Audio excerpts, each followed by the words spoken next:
하나님의 말씀 민수기 1장 1절입니다.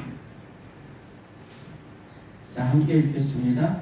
이스라엘 자손이 애굽 땅에서 나온 후 둘째 달 첫째 날에 여호와께서 시내 광야 해막에서 모세에게 말씀하여 이르시되 아멘. 자, 오늘도 하나님 앞에 우리가 믿음으로 나왔습니다.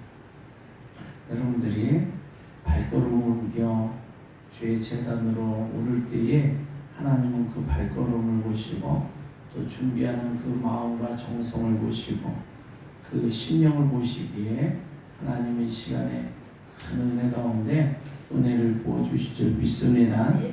자, 말씀 다시 한번 읽습니다. 하나님의 말씀 민수기 1장 1절. 이스라엘 자손이 애굽 땅에서 나온 후 둘째 해 둘째 달 첫째 날에 여호와께서 시내 광야 회막에서 모세에게 말씀하여 이르시되 아멘. 하나님이 이스라엘 백성들을 애굽에서 구출하셨습니다. 그리고 하나님이 홍해도 가르시고 그리고 이스라엘 백성들을 건너게 하셨고 또 광야 가운데 인도하실 때에 물이 없을 때는 물을 공급하여 주시고 양식이 없을 때 만나를 공급하시고 메추라기를 공급하셔서 이들이 삶 속에 어려움이 없도록 인도하여 주신 줄 믿습니다. 자, 어느덧 시간이 지나갔어요. 여러 상황과 사건들이 지나갔습니다. 그리고 나서 오늘 본문에 보니까 이스라엘 자손이 애굽 땅에서 나온 후 둘째 해, 애굽 땅에서 나온 지 2년째래요. 그리고 둘째 달 첫째 날에 여호와께서 시내 광야 회막에서 모세에게 말씀하여 이르시되, 하나님이 모세에게 말씀하셨다는 거예요.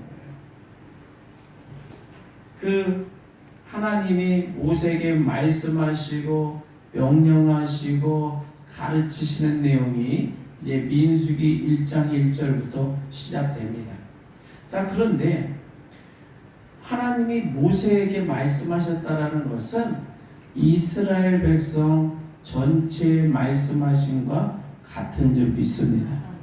자, 하나님이 모세에게 말씀하셔서 또 이렇게 하나님의 말씀이 기록되어져 지금 이 신약 시대까지 전해오는데, 이 말씀은 저와 여러분들에게, 나아가 믿음의 성도들, 온 땅에 있는 믿음의 성도들에게 말씀해 주시는 것과 같다는 거예요.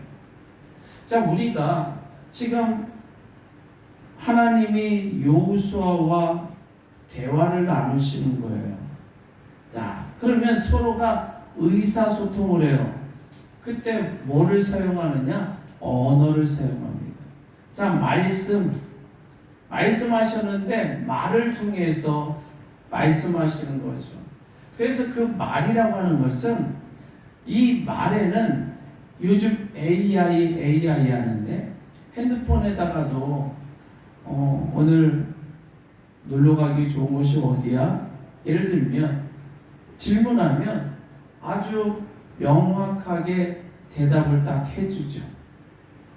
다정한 목소리로 해주는 것 같지만 사실은 기계가 하는 말이라는 걸 알아요.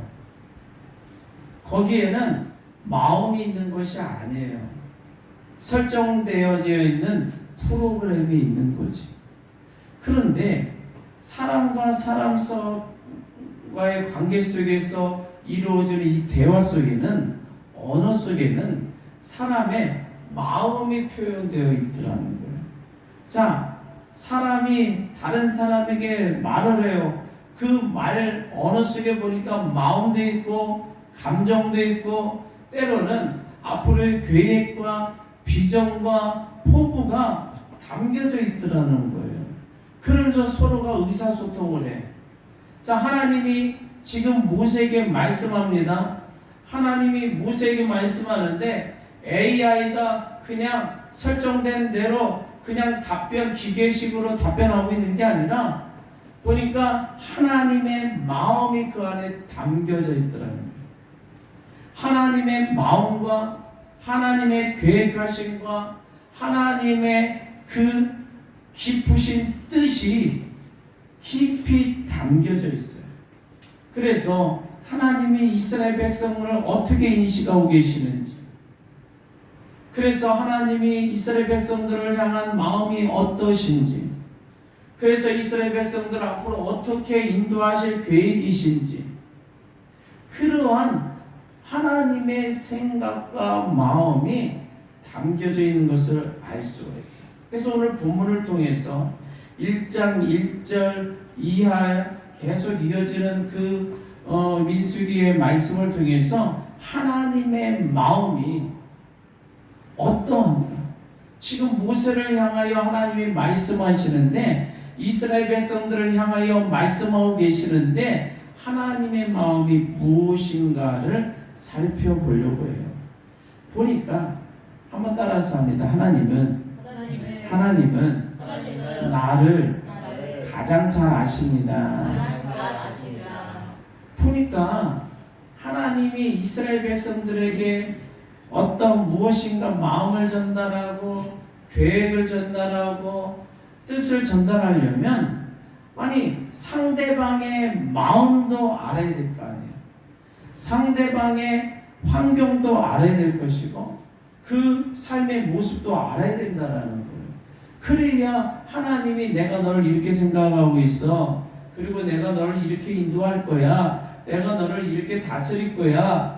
하나님이 상대방이 알지도 못하시고 무조건적으로 나무 토막을 대놓고 허수아비를 세워놓고 말씀하는 게 아닌 이상 상대방 이스라엘 민족에 대해서 아주 잘 파악하고 계셔야 하더라는 거예요. 그런데 보니까 4절 1장 4절부터 7절을 같이 봅니다. 각 지파의 각 조상의 가문에 우두머리 한 사람씩을 너희와 함께 하게 하라. 너희와 함께 설 사람들의 이름은 이러하니 루벤 지파에서는 스데울의 아들 엘리슈리요, 시므온 지파에서는 수리사떼의 아들 술루미엘이요, 유다 지파에서는 암미니답의 아들 라손이요. 이렇게 말씀을 해요. 각 지파의 각 조상의 가문에 우두머리 한 사람씩 너희와 함께 하라. 이게 뭐냐면 12지파가 있어요. 이스라엘에 12지파가 있는데 각 지파별로 몇 명이 있는지를 파악을 하죠. 그리고 기록을 합니다. 그리고 그 가운데 우두머리 리더 한 명을 세우라는 거예요. 지도자 한 명을 세우라는 거예요. 다시 말해서 질서를 세워주고 계시는 거예요. 하나님이 백성들의 규모를 조직적으로 만드시는 거죠. 그래서 각 지파마다 우두머리, 지도자, 리더, 인도할 수 있는 리더를 세우라고 하나님 말씀하는데, 보니까 각 지파의 각 조상의 가문에 한 지파마다 조상이 다 같아요. 지파는. 그런데 우두머리 한 사람을 너희와 함께 하게 하라. 그런데 모세가 이스라엘 백성이 수백만 명이잖아요, 지금. 그럼 그들 이끌어 가려면 참 힘들어. 그래서 체계적으로 지도자 몇 명을 뽑아서 지도자들을 잘 가르치고 이끌어가고 전달상을 전달하며 가서 자기 지파에게, 자기 수와 있는 사람들에게 전달하면 되거든. 그러니까 효율적으로 모세가 이스라엘 백성들을 인도할 수 있도록 하나님이 그렇게 하라고 말씀하고 있는 거예요. 그러니까 하나님은 모세의 마음을 아시는 거예요. 모세가 지금 어떤 입장에 있는지를 아시는 거지. 모세야, 너는 가서 이스라엘 백성들 이끌고 와. 단순히 말씀 한마디로 명령하고 끝난 게 아니라, 그러면 모세가 참 힘들겠네. 모세가 말을 못한다고 하니 말 잘하는 형 아론도 붙여주고, 또 모세가 이끌고 가려면 형제간에라도 같이 도울 수 있도록 미리암도 붙여주고, 또 이스라엘 백성들 각 지파별로 다 일일이 어떻게 쫓아다니겠어. 그러니 그들에게 지도자 한 명씩 세워서 그들을 지도하며 나갈 수 있도록 하면 좋겠다. 아니, 모세가 힘겨워하는 모습을 너무 잘 알아요. 그리고 모세가 이렇게 하면 모세가 참 편하게 잘 이스라엘의 지도자로서 세움받을 수 있다는 것도 알아요. 그러니까 모세의 입장에서 하나님은 설명해 주고 계셔요. 그리고 이스라엘 백성들도 마찬가지죠. 이스라엘 백성들, 아니 모세 한 명이 갑자기 어느 날 나타났어요. 자, 그래서 하나님의 기적 10가지 재앙과 홍해가 갈라지고 광야에서 물이 바위에서 터져 나오고 만나와 메추라를 경험하며 또 대적자들 물리치며 싸워 나가는 걸 경험했어. 그러니까 하나님이 세우신 모세를 두려워하며 존경하며 믿고 따르기는 해. 그러나 모세가 앞에서 지도할 때 오합지졸로 그냥 지도력이 형편이 없으면 오합지졸로 따라다닐 거 아니에요. 그러면 백성들도 힘들어. 그러니까 가만히 보니까요, 하나님은 모세를 비롯해서 이스라엘 백성들의 속사정까지 하나하나 아시고 그들에게 복을 주시기 위하여 가장 잘 파악하고 계시더라고요.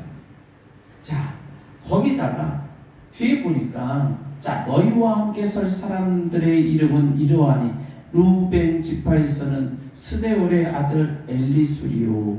아니, 루벤 지파는 12지파 중에 형이잖아요. 자, 그 지파에서 스데올의 아들 엘리술이라는 거예요. 하나님이 루벤 지파가 사실 그 지파 중에 숫자가 많거든요. 근데 그 많은 지파 가운데 한 사람 한 사람을 다 파악하고 있다는 얘기요. 지금 루벤 지파 중에 수데울이라는 사람을 아네. 그리고 그 아들 엘리술이라는 사람도 안다는 거예요. 아니, 우두머리 한 사람만 세워라 명령하면 모세가 그래 알겠습니다, 제가 가서 우두머리 세우라고 말을 전하겠습니다 하고 자기들끼리 정해도 돼요. 지도력 있는 사람 뽑아라 해가지고. 그런데 이미 하나님이 어떤 자가 지도력을 가지고 있고 지혜도 있고 또 그 재능과 기질과 성품이, 그 생김새가, 그 살아온 내력이 어떤지를 하나님이 이미 파악하시고 지도자 한 명 뽑으려면 또 얼마나 오래 걸리겠어요. 거기서 투표하고 하려면 또 얼마나 또 힘들겠어요. 아예 하나님이 모든 백성들을 파악하신 뒤에 지정해 주시더라고요. 다시 말해서 하나님이요, 백성들 한 명 한 명을 다 파악하고 있어요. 6절에도 마찬가지예요. 시므온 지파에서는 수리 삿대의 아들 슬루미엘이요. 또 7절에서는 유다 지파에서는 암미나답의 아들 나손이요. 모든 12지파 한 명 한 명 한 명을 쭉 지금 기록하고 있는 거예요. 그러니까 하나님이 어떤 특정한 사람 한 명만 아는 게 아니더라고. 모세 한 명만 알고 계셨던 게 아니더라고요. 루벤 한 명만 더 알고 있었던 게 아니더라고요. 모세는 모세가 하나님이 집중하셔서 모세가 사는 곳으로 찾아가셔서 모세를 불러 들이셨다. 그럴 수 있겠지. 근데 사람은 거기까지만 생각하는데 모세의 모든 것을 아시고 파악하시고 찾아가시고 불러주심처럼 지금 모든 지파 속에 한 사람 한 사람의 지도자를 세울 때에 하나님은 그 사람의 모든 것을 파악하시고 아시고 그를 불러 세워주고 계시더라고요. 그러니까 하나님은 사람의 속마음도 다 파악하고 계시고 그 사람의 환경도 파악하고 계시고 누구 아버지의 누구 아들이라고 말했다는 것은 그 한 사람의 가계도까지도 아는 거잖아요. 그 사람의 가정까지도 알고 있는 거잖아요. 그러기에 하나님은요, 한 사람을 부르시고 택하실 때에 그냥 점 찍어서 그냥 아무나 또 넣어, 그게 아니더라는 거지. 한 사람 한 사람 파악하시고 살펴보시고 그 가운데 하나님이 부르사 하나님의 종으로 삼아주는 줄 믿습니다. 인간은 사람은 그렇게 할 수가 없어요. 겉모습만 봐가지고는 알 수가 없어. 겉모습은 너무 헐치해. 누가 그랬어요? 사울이 그랬잖아요. 이스라엘 왕, 초대 왕 사울. 사람들 보기에 너무 홀쭉하고 이쁘장하고 멋있고 늠름하고, 그런데 온전한 왕으로서 하나님 인정받는 왕으로서 세움받지를 못해요. 다윗을 볼 때 하나님이 어떻게 하세요? 그 형부터 쭈르르르 하는데 그 큰아들도 아니다 둘째도 아니다 쭉 하다가 저 막내라고 양치고 있는 다윗, 그 막내라고 늘 소외되는 그 다윗, 키도 작고 왜소한 그 다윗, 그 다윗을 불러서 내가 마음이 합한 자다, 택한 자다. 하나님은 이미 파악하고 계시더라고요. 우리가 이 땅을 살아가는데 우리 한 명 한 명을 택하사 불러주셔서 구원해 주신 줄 믿습니다. 그리고 하나님은 여러분이 세상 속에 있든지 어디에 있든지 그 삶의 모습을 지켜보고 계시고 늘 동고동락하여 주시면서 인도하여 주고 계시는 줄 믿습니다. 우리가 세상 속에 사니까 세상에서 나를 가장 잘할 거야. 우리가 때로는 직장 생활하면 가족보다도 직장 동료들과 시간을 더 많이 보내요. 왜? 하루 8시간, 10시간은 그냥 직장 동료들과 붙어 다니는데 집에 오면 저녁 잠깐 얼굴 보고 잠자면 끝. 아침에 일어나서 밥 먹고 출근하면 끝이요. 그렇잖아요. 사실 얼굴 보는 거는 직장 동료들이 더 많이 봐. 그런데 나를 각별하게 사랑해주고 살펴주고 나의 모든 것을 하나하나 돌봐주는 이는 가족이더라. 나의 모르는 면까지도 알 수 있는 게 가족이더라는 거예요. 때로는 친구가 알 수 있죠. 그러나 끝자락에 가서는 가족이 모든 책임을 져주더라는 거예요. 자, 하나님이 인간과 인간 사이에는 아무리 부모래도 부모 형제래도 또 친구지간이라도 또 100%는 알 수가 없어요. 나를 살펴봐 줄 수가 없어요.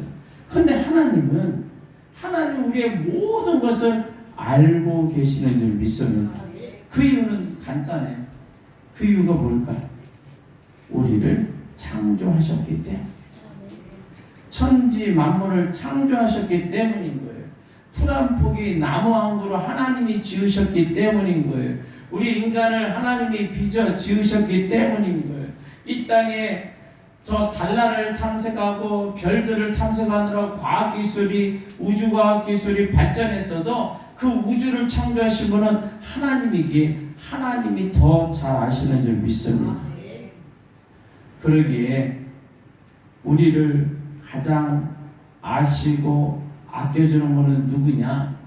누군가가 대답했다면, 질문을 한다면 당신을 가장 잘하는 분 누굽니까? 라고 할 때 정답은 뭐냐? 하나님이십니다.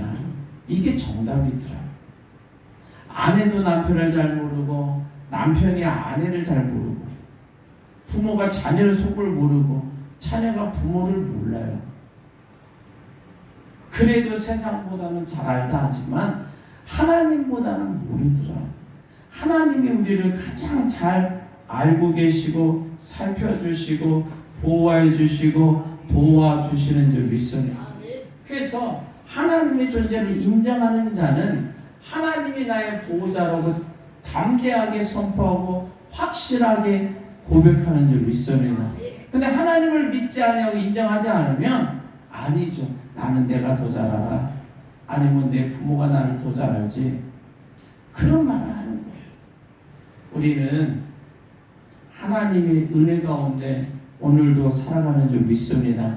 그래서 하나님 저에 대해서 모든 걸 아시지요. 저보다 저를 더 잘 아시지요. 하나님 오늘도 인도하여 주시옵소서. 그런 기도를 해야 돼요. 그리고 나보다 나를 더 잘 아시는 하나님이라고 고백할 때에 하나님이 기뻐하는 줄 믿습니다. 자식이 어머니에게 가서 엄마는 나를 너무 사랑해 주신 걸 제가 너무 잘 알아요. 하루 종일 저를 걱정하며 염려하며 사는 것도 제가 잘 알아요. 제가 효도할게요. 그 말할 때 부모가 기뻐하는 것처럼 하나님, 저를 잘하시는 하나님, 저를 도우시는 하나님, 저와 늘 동고동락하시는 하나님, 제가 하나님을 위하여 살아가는 자 되겠습니다. 그 고백할 때에 하나님이 기뻐하시고 더 큰 은혜를 부어주시죠. 믿습니다. 하나님이 여러분들을 깊이 하시기에, 여러분들을 인도하시기에 부족함이 없는 줄 믿습니다. 그러게 하나님, 저를 인도해 주옵소서. 저를 도와주옵소서. 저희 인생 가운데 앞이 캄캄합니다. 아무것도 모르겠습니다. 하나님은 아시지요. 하나님 도와주옵소서. 저의 부족한 거 아시지요. 저를 인도하여 주옵소서. 기도하면 하나님이 여러분들 삶에 동행하여 주시고 보호하여 주시고 축복하실 줄 믿습니다. 보니까 하나님은 나에 대해서 너무 잘 파악을 해요. 모세에 대해서 이스라엘 백성들에서 너무너무 속속들이 다 알고 계시는 거예요. 그러면 그 하나님이 하나하나 파악하면서 알고 계신 이유가 뭐냐는 거예요. 자, 한번 따라서 하면 하나님은 나를 가장 가까이 두시기를 원하십니다. 아멘. 하나님은 나를 가장 가까이 두시더라는 거예요. 자, 49절 민수기 1장 49절 51절 봅니다. 너는 레위 지파만은 계수하지 말며 그들을 이스라엘 자손 계수 중에 넣지 말고. 이게 뭐냐면 레위 지파는 하나님께 드려진 지파거든요. 그래서 하나님께 소속된 지파라는 거야. 그러니까 이스라엘에서 계수한다라는 거는 쉽게 말해서 우리나라 백성 중에 우리 대한민국 인원, 우리 대한민국 사람들의 숫자를 파악할 때 어린아이로부터 노년에 이르기까지 싹 파악하잖아요. 그죠? 근데 파악할 때 우리나라에 사는 사람, 우리나라 사람뿐만 아니라 외국 국적 갖고 있는 사람도 있거든요.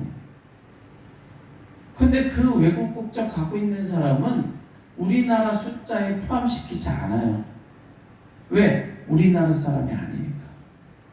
그들은 미국에 속한 사람이고 일본에 속한 사람이고 때로는 중국에 속한 사람이지 한국에 속한 사람이 아니다라는 거예요. 자, 하나님이 레위 지파는 계수하지 말래요. 너희 이스라엘 백성 수에 넣지 말래요. 이유는 하나님께 소속됐다라는 거예요. 하나님이 따로 분별하여 택한 지파라는 거예요. 그 레위 지파는 하나님 거다라는 거예요. 자, 그러면서 구약에는 이스라엘 민족이 있고 그 다음에 레위 지파가 나뉘어진다는 걸 볼 수가 있죠. 나뉜다는 게 구분이 되어져요. 그러면서 레위 지파는 하나님께 소유되었다, 하나님 앞에 드려진 바 되었다, 그렇게 이야기하는데, 이 이야기는 레위 지파는 상징적으로 장차 오실 예수 그리스도께서 십자가에 피 흘려 죽으시고 그 피로 죄인을 씻어 구원하여 하나님의 아들을 삼는 것을 표현하는 거예요. 그러니까 레위 지파는 특별히 앞으로 오실 예수님을 상징적으로, 예수님이 오셔서 예수님이 피 흘려 죽으심으로 죄인된 자를 씻겨주시고 구원한 자, 이렇게 레위 지파처럼 하나님께 완전히 하나님의 자녀가 된, 특별히 구별된 자가 나타날 것이야 라고 설명해 주는 거예요. 그래서 레위 지파만은 계수하지 말래. 하나님 것이 된 성도라는 거예요. 이스라엘 중에 넣지 말래.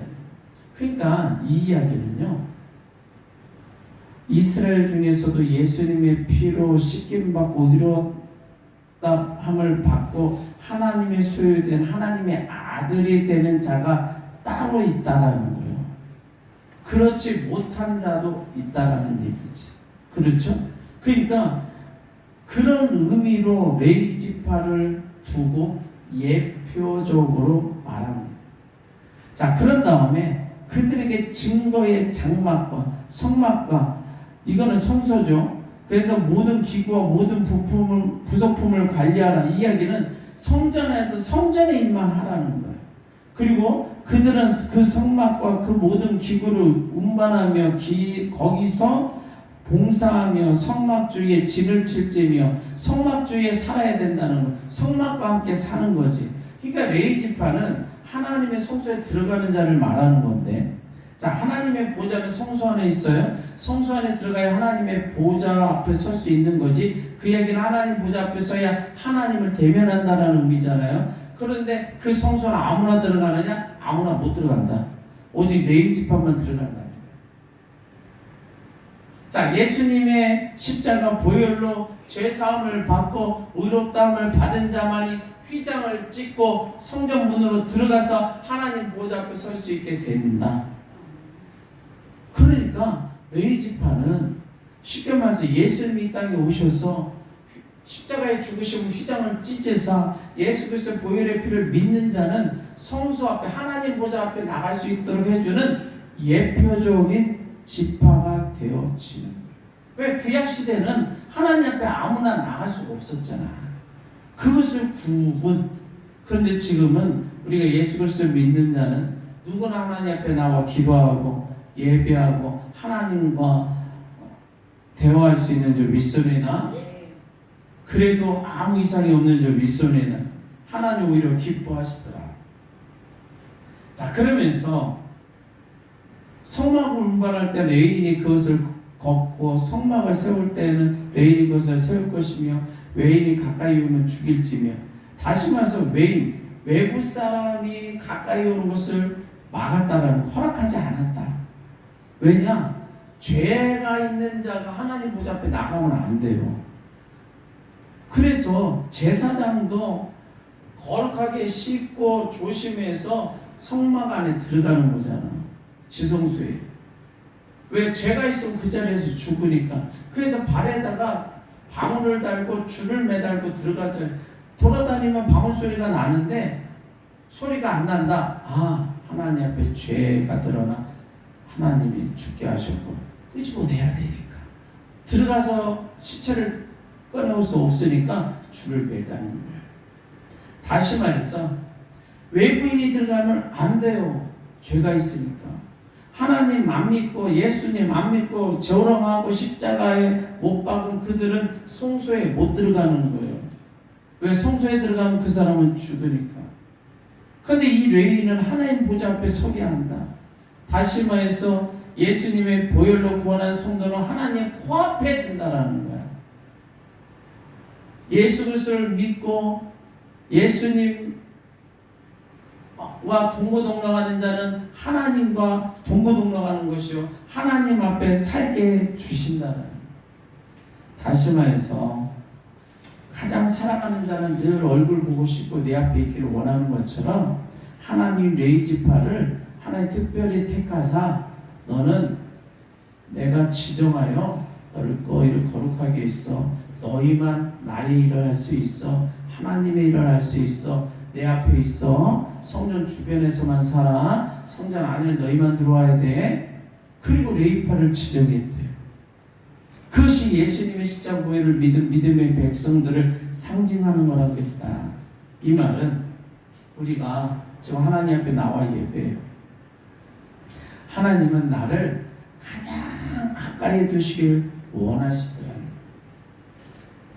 다시 말해서 교회 안에 예배하는 우리는 하나님이 하나님 앞에 가장 가까이 두기 위하여 나오게 하는 줄 믿습니다. 지금도 이 교회 밖에 있는 자들은 하나님을 멀리 떠나는 자들이죠. 그런데 하나님을 가까이 하는 자들은 하나님 앞에 모여 예배하고 찬양하고 영광 돌리는 줄 믿습니다. 그래서 우리는 첫 번째 고백은 하나님은 나를 너무 잘 아시는 거예요. 그래서 나를 뽑아 주셨구나. 왜 뽑아놓느냐? 하나님 눈앞에 두려고. 하나님이 가장 사랑하는 자를 하나님 앞에 두고 눈동자와 같이 지켜 보호해 주시기 위해서 하나님이 나를 가장 잘 파악하고 계시는 거예요. 그 이유가 뭐예요? 자, 하나님이 나를 파악했어요. 그리고 나를 가장 가까이 둬요. 한번 따라서 합니다. 하나님은 나를 가장 잘 아십니다. 하나님은 나를 가장 가까이 두셨습니다. 아멘. 그 이유가 뭐냐? 따라서 합니다. 하나님은 나를 가장 가치 있는 일을 하게 하시기 위함입니다. 아멘. 하나님이 나를 잘 파악하시고 파악한 중에 택하셔서 나를 하나님 앞에 딱 불러놓으시더니 하나님 앞에서 가장 가치 있는 일을 하고 살라고 불러주셨다. 그게 뭐냐? 53절 봅니다. 53절. 레위는 증거의 성막 사방에 진을 쳐서 이스라엘 자손의 회중에서 진노가 임하지 않게 할 것이라. 레위는 증거의 성막에 대한 책임을 질지니라 하셨습니다. 자, 보니까 레위는 증거의 성막, 이게 성소예요. 법궤가 있는 성소. 자, 성소 사방이 진을 쳐요. 성소가 있으면 성소 옆에다 사방이 진 친다는 거예요. 그 이야기는 거기서 잠도 자고 음식도 먹고 하는 거야. 자, 조금 아까 말하는 것처럼 레위는 하나님 가장 가까이에서 하나님의 일을 해. 오직 하나님의 일만 하래요. 그래서 하나님 앞에 가장 가까이 두기를 원하십니다. 먼저는. 그런데 그 하나님의 일이 가장 가치 있는 일인 줄 믿습니다. 하나님을 섬기는 일, 어느 누구도 손댈 수 없는 일을 레위인이 해. 자, 그런데 그것을 하는 이유가 그 뒤에 또 계속 이어지는 게 뭐냐? 주변에 레위인이 진을 치고 외부 사람 아무도 못 들어오게 한다고 했잖아. 레위인이. 왜? 들어가면 죽으니까. 이 말은 하나님 앞에 가면 거룩한 자, 정결한 자, 죄 용서 받은 자만 갈 수 있는데 외부인은 죄가 있으니까 들어가면 죽어요. 그러니까 그걸 막아. 그리고 죄 있는 자가 만지면 안 되니까. 단순히 죄 있는 자가 성전에 들어가면 그거는 나쁜 거야, 죄야, 그래서라기보다도 하나님은 그 죄로 말미암아 죽는 것을 막기 위하여 그 법을 세운 줄 믿습니다. 다시 말해서 교통사고 났는데 신호를 왜 세워놨어요? 잘못해서 엉키다가 죽을까봐, 사고 날까봐, 다칠까봐 교통법이라는 걸 만든 거지. 하나님이 법을 세웠는데 이스라엘 백성들이 죽지 아니하고 구원받기를 원하시더라는 거예요. 자, 그런데 그 사람이 이스라엘 백성들이 죽지 않도록 막아주는 일을 누가 하느냐? 레위 지파가 하도록 하셨다. 다시 말해서 한 사람의 생명을 지켜주고 보호해주고 안전할 수 있도록 도와주는 가장 가치 있는 일, 복된 일, 그 일을 레위 지파에게 맡겨주신 줄 믿습니다. 이게 레위 지파의 임무였던 거예요. 레위 지파는 성소에 들어가요. 하나님 보좌 앞에 서요. 그리고 사람에게 생명을 살려주는 일을 하더라. 그러니까 레위 지파는 너무 가치 있는 일을 해요. 하나님이 한 사람 한 사람 모든 백성도 살피시고 가장 잘하시면서 그 중에 또 하나님이 택하사 레위 지파 분별하여 하나님 앞에 가장 가까이 두기를 원하시고 또 나아가 그들에게 가장 가치 있는 일을 맡기기를 원하시는 줄 믿습니다. 다시 말해서 레위 지파는 예수님을 상징한다고 그랬어요. 다시 말해서 우리 모두는 예수 그리스도를 믿는 모든 백성들 성경에 기록하기를 만인 제사장이라고 그랬잖아요. 우리 모두는 제사장이더라는 거예요. 하나님 앞에 나아가서 쓰는 자격을 얻었다는 거지. 그 이야기는 세상으로부터 죄가 들어오지 못하도록 죄를 차단하는 임무가 있고 나아가서 죄인들을 향하여 나아가서 예수 믿고 구원받고 천국 갑시다라고 복음을 전함으로 그 영혼들이 사망에 이르지 아니하고 구원받도록 하는 가장 가치 있는 일을 하도록 우리에게 사명을 주셨다라는 거예요.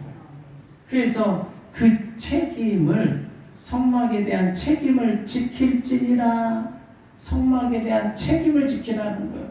그 이야기는 레인에게 성소에 들어올 수 있는 권한도 주시고 임무도 주신 것으로 끝난 게 아니라 임무를 완수할 수 있도록 사명감을 가져라는 거예요. 우리가 성전 안에 들어올 수 있는 권한이 있는 줄 믿습니다. 예수 이름으로 나와 하나님 앞에 기도하고 예배하고 찬양할 수 있는 권한이 있는 줄 믿습니다. 그런데 이 성전을 더 복되게 하고 아름답게 하고 하나님 나라를 확장할 또 책임도 있는 줄 믿습니다. 그렇게 나아가 복음을 전하는 일, 생명을 살리는 일, 치료하는 일, 그러므로 말미암아 그들의 생명의 사망에 이르지 않도록 한다는 것은 그들이 복받게 하는 거잖아요. 그지? 병든 자가 치료받게 하는 게 복받는 거예요. 지옥 갈 자가 천국 가는 게 복받는 거예요. 어려움 당한 자, 환난 당한 자를 의로 도와주는 게 복받게 하는 거예요. 다시 말해서 가장 가치 있는 일이 뭐냐? 생명을 살리고 치료하며 복이 임하도록 도와주는 일, 그 일이 가장 가치 있는 일인 줄 믿습니다. 우리가 이 땅에 직장을 다니며 회사에 다니며 돈을 벌어요. 또 때로는 사업을 하며 돈을 벌어요. 또 때로는 이제 명예도 중요하다고 생각하니까 돈 번 가지고 또 명예도 가질 수도 있어요. 사회에 사업도 할 수 있어요. 그런데 정말로 가치 있는 일은 생명 살리는 일. 우리가 이 땅에 세상 사람도 생명 살릴 수 있죠. 물에 빠진 사람 건지다가 자기는 죽을 수도 있어. 너무 고귀한 일이에요. 근데 육체는 살릴 수 있는데 영혼은 못 살리잖아. 그러기에 내가 물에 빠진 사람 뛰어들어서 그 육체는 살리지 못할지라도 그 육체의 복음을 전해서 죽은 영혼에게 생명, 그 죽은 영이 살아나는 생명을 살리는 천국을 선물할 수 있는 가장 복된 일을 하는 것이 하나님의 축복인 줄 믿습니다. 하나님의 마음인 줄 믿습니다. 그래서요, 하나님은 레인을 불러요. 가장 먼저 모세를 불렀어요. 너무 잘하세요. 너무 잘 파악해요. 지파별로 레인도 뽑았어요. 가장 먼저 난 자. 하나님이 택하여 불러주셨어요.